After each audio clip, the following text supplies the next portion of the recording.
Bonjour à tous et bienvenue dans cette deuxième vidéo sur le langage industriel. Aujourd'hui, on s'intéresse aux fiches techniques et plus particulièrement au dessin technique. Cette vidéo sera en deux parties. On aura une partie théorique et puis une partie pratique dans laquelle on va prendre deux exemples, une robe et un pantalon, et puis on en fera ensemble le dessin technique. Comme d'habitude, vous avez une fiche récapitulative dans la description de la vidéo. On commence par la théorique. C'est parti!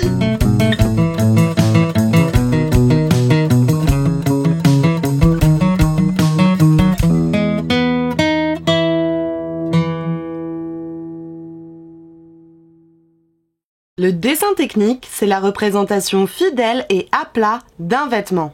À plat, car le vêtement est représenté comme s'il était porté. Ce dessin, par exemple, est en volume. Il suit le mouvement de la figurine. Ce n'est donc pas un dessin technique. Cette jupe, elle, est bien un dessin technique, car le vêtement est représenté à plat par rapport à son axe de symétrie. Et représentation fidèle, car chaque détail, surpiqûre, bouton, zip, étiquette y sont représentés. On indique même les valeurs de couture. Un dessin technique est composé au minimum du devant et du dos du vêtement. L'ensemble des traits les dessinant sont normalisés. Deux sections, qui sont la schématisation des différentes coutures choisies pour monter le vêtement, et d'un petit tableau comprenant le nom du vêtement, sa référence, et l'échelle que vous prenez pour dessiner le vêtement, si vous prenez une échelle. Par exemple, cette poche est dessinée à échelle réelle.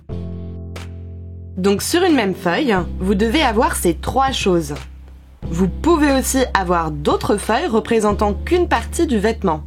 Ça, on le fait quand le vêtement est compliqué, c'est-à-dire qu'il a beaucoup de détails, plusieurs empiècements, poches, etc. Pour ne pas surcharger d'informations la première feuille, on dessine les parties du vêtement à part sur une autre feuille. On a donc autant de feuilles que de parties compliquées. Pour bien la dessiner, aidez-vous d'un buste. Si le vêtement est symétrique, n'en dessinez que la moitié. Il vous suffira de décalquer, ainsi vous êtes sûr d'avoir une bonne symétrie. Pour que le dessin soit à plat, on écarte les jambes du pantalon, ainsi que les manches du haut.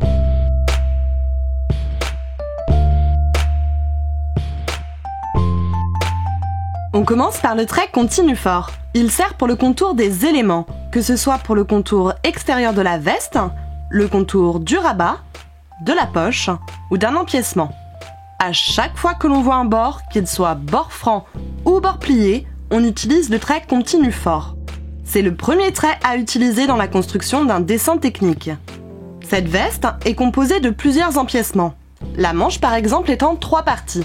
Pour bien différencier ces parties, on symbolise par un trait continu fort les jonctions de ces parties, ou les assemblages si vous préférez. Ensuite, on a le trait fin, qui sert à représenter les coutures sur les sections. Mais ça, on le verra dans la 3e vidéo. Le trait fin sert aussi à dessiner des fronces. Sur cette veste, pas de fronces, mais sur cette robe, il y en a plein le décolleté. Les fronces seront toujours représentées par un trait fin. Ensuite, le trait discontinu indique une surpiqûre. Chaque couture visible sur l'endroit doit être mentionnée sur le dessin. On ne doit en oublier aucune. Si on voit une surpiqûre, on la dessine. Puis, le trait discontinu à éléments longs, qui indique les bords cachés, ou les bords des valeurs de couture. Il faut imaginer que vous pouvez voir à travers la matière, avec vos yeux laser. À chaque fois que vous avez un bord, qu'il soit bord franc ou plié, vous le dessinez avec ce trait. Ici, vous avez la valeur de couture de l'assemblage en manchure qui n'est pas visible. Si je regarde la veste portée, je ne vois pas de valeur de couture, ni le bord de cette valeur de couture. Mais il existe quand même. Le bord de cette valeur de couture doit donc être mentionné dans le dessin technique. Prenons la poche. Il y a aussi le contour du fond de poche, qui est un bord caché. Le fond de poche est bien à l'intérieur de la veste. Il n'est pas visible lorsque je regarde la veste. Mais il existe. On a bien un fond de poche afin de créer la poche. On ne voit juste pas son contour. C'est donc un bord caché. Pour chaque assemblage, on a des valeurs de couture. Le bord de ces valeurs de couture n'est pas visible sur l'endroit d'un vêtement, mais il existe, donc on le mentionne. Bord visible, trait continu fort, et bord invisible, trait discontinu à éléments longs. Puis, il y a le trait mixte fin à 2 points. Il représente les lignes du corps ou d'un mannequin. Je pourrais renseigner sur mon dessin technique que ici passe la ligne poitrine, ou bien que ici passe la ligne de la taille. En fait, toutes les lignes de construction de buste que l'on a en modélisme. Mais franchement, je ne l'ai jamais utilisé. Il existe donc il faut le connaître, mais ça s'arrête là. Son utilisation est très limitée. Ensuite, le trait mixte fin indique le milieu d'un vêtement, son axe de symétrie. Celui-là est facile à placer, au milieu. Après, on a 2 traits similaires, le trait zigzag et le trait à main levée. Le trait zigzag s'utilise plus à l'ordinateur et le trait à main levée, comme le nom l'indique, quand on trace à la main. Ces 2 traits servent à indiquer une interruption de vue. Par exemple, si je veux faire un focus sur une partie de vêtement, comme une poche, parce que cette poche est trop compliquée, donc à force de rajouter les informations, trait continu fort, trait continu fin, trait discontinu à élément court, le trait à élément long. Si j'indique trop d'informations sur cette poche, elle va juste devenir illisible. Donc on va dessiner cette poche soit en plus grand à côté du dessin technique général du vêtement, ou en taille réelle sur une feuille à part. Et pour bien faire comprendre que cette poche ne sort pas de nulle part, qu'elle appartient bien à cette veste, je dessine un contour avec ce trait zigzag. Ainsi, on comprend que ici, il y a du tissu. On a interrompu la vue complète du vêtement pour en représenter uniquement la poche. Comme ça, la fiche technique générale du vêtement n'est pas surchargée d'informations, on en garde une bonne lecture. Et enfin le dernier, le trait mixte renforcé aux extrémités. Celui-ci est pour indiquer une section. On verra son utilisation dans la 3e vidéo qui est dédiée aux sections.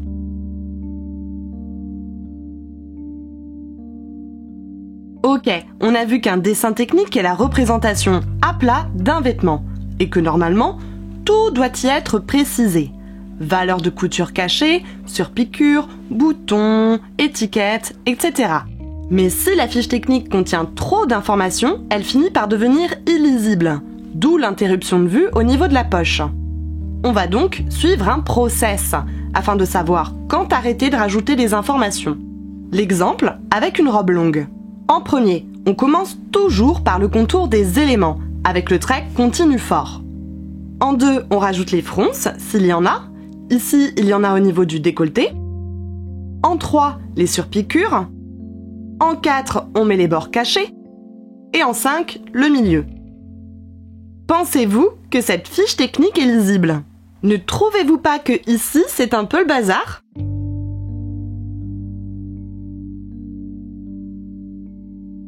On reprend depuis le début. Les contours, ok. Les fronces, ok. Les surpiqûres, ok. Les bords cachés, aïe! Là, c'est le bordel.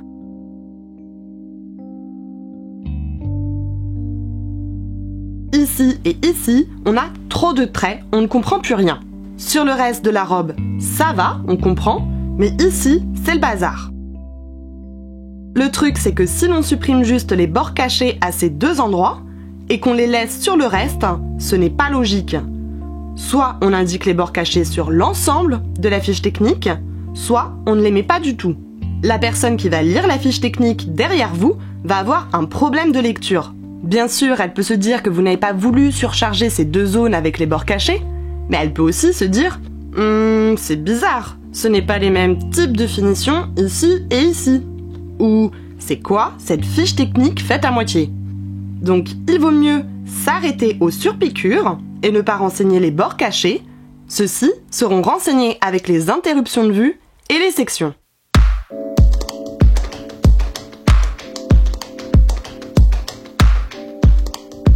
On va maintenant faire le dessin technique de vêtements réels. On va faire une robe, puis un pantalon. On commence par la robe, c'est celle que l'on vient juste de voir. Pour bien la dessiner, on la met sur mannequin, sur cintre si vous n'en avez pas, ou carrément épinglée au mur. Le but étant d'avoir le vêtement face à soi pour pouvoir le dessiner. On commence par le grand contour. Pour cela, je tends le volant de la robe pour bien voir sa forme générale. Rappelez-vous que le vêtement doit être représenté à plat. Rappelez-vous aussi que l'on voit toujours une petite partie du dos, donc pour le grand contour général, on le dessine. Si je l'enlève du mannequin, on voit clairement le dos. On voit même une partie à l'emmanchure, donc hop, on la dessine. On continue avec le contour des éléments, mais à l'intérieur du vêtement. À chaque fois que l'on voit un bord, on dessine. On a le décolleté, puis le passant. On fait ensuite la partie du dos visible. On a 3 plis, un assemblage dos empiècement, l'étiquette et j'allais oublier le bord du biais. Puis on a l'assemblage poitrine, taille et les 6 parties bas-robe qui lui donnent son côté volant. Les 2 passants, les 3 liens de la taille et le rivet. La poche, sans oublier les 2 rivets et le rivet du bas.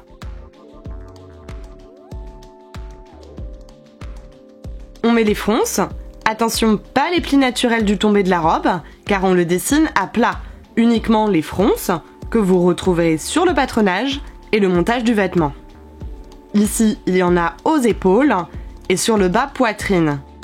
Ici, même à plat, je suis obligée d'en avoir, à cause du passant, qui emprisonne la bretelle.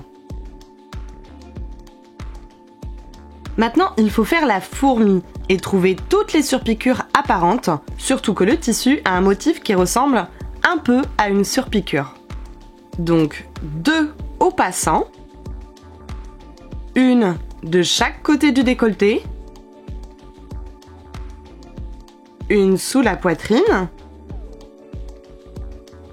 une sur les 2 passants, la taille et les 3 liens. Une surpiqûre sur chaque empiècement bas-jupe, 2 surpiqûres tout autour de la poche et une décorative à ne pas oublier. La dernière, bas-robe. Sur la partie visible du dos, il y en a sur l'étiquette et la finition de type biais de l'encolure. Les bords cachés. Pour les trouver, il faut retourner le vêtement et observer les coutures. On travaille sur les interruptions de vue pour ne pas surcharger d'infos le dessin général. L'un des bords du passant est plié, donc pas de bord caché, mais l'autre bord est cousu. On voit clairement la jointure des 2 bords. Qui dit couture, dit valeur de couture. Qui dit valeur de couture, dit bord caché. Si je tâte, je sens bien la valeur de couture. Je peux même dire qu'elle fait 5 mm. Je place donc un trait à 5 mm du trait continu fort sur le dessin technique. On travaille à échelle réelle. Le décolleté est fini par un biais, de type simple à plat. Si vous ne connaissez pas ce montage de biais, je vous invite à regarder la vidéo 4 façons différentes de monter un biais. On a donc le bord caché du biais à 7 mm du bord. L'emmanchure a la même finition. Pour la finition poitrine, il y a un premier bord caché qui arrive au même niveau que le trait continu fort du contour. Donc ça ne sert à rien de dessiner ce bord caché au trait mixte fin à 2 points, car il est beaucoup plus fin que le trait continu fort. Si on le dessine, on va juste pas le voir. Il y a un autre bord caché que je sens, en tâtant la couture, qui arrive juste en dessous de la surpiqûre.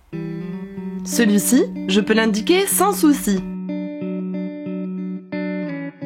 Les 2 passants ont un bord plié et un bord avec une couture. Si je tâte, je sens le bord de la valeur de couture. Je la mentionne donc sur le dessin. Les 3 liens ont la même finition.